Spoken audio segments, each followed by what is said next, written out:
I grew up in New Orleans, Louisiana. Tell me a little bit about your childhood. What was it like? Well, my family, we love to eat. So who was doing the main cooking in the kitchen? My grandmother, my mom cooks as well, but my grandmother, she's really good at it. She owned a flower shop for 50 years. We spent a lot of time in that business. And so I was able to take away some of the small business ownership traits from basically growing up in the flower shop. And tell me about the name Ina Mae. Ina Mae was my great grandmother. So my grandmother's mother, and so she was a backbone. She was the strongest, one of the strongest women I've ever seen.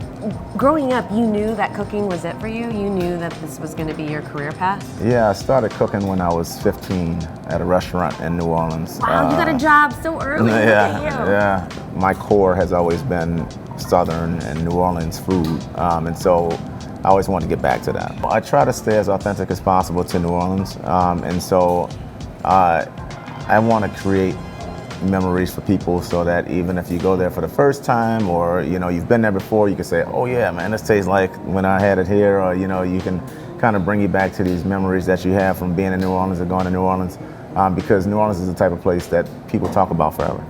Well, you've been very successful with Frontier. How long has Frontier been around now? Over 9 years. That's unbelievable. Yeah. I remember when you opened it. Let's talk a little bit about your po' boys. Yes. What are some of the po' boy options? We do pretty much all the traditionals. So fried shrimp, fried oyster, fried catfish.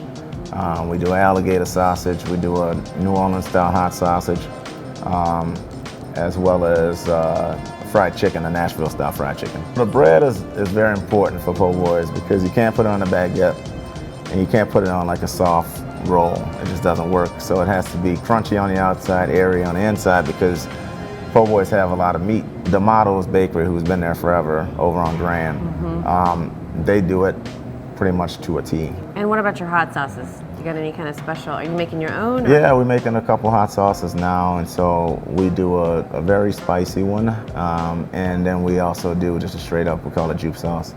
We do snowballs in the summertime here, so we have a little window. For the wintertime, since we are in Chicago, we're replacing our snowball window. It's going to be a hot drink window, and that's going to consist of a few different cocos. What's the very best aspect of owning and operating and cooking in your own restaurant? No one can tell me what to do. That's probably about it. Everything else about it, I mean, it's a lot of responsibility, but you have control of your vision. Yes, exactly, and you can also help a lot of other people along the way.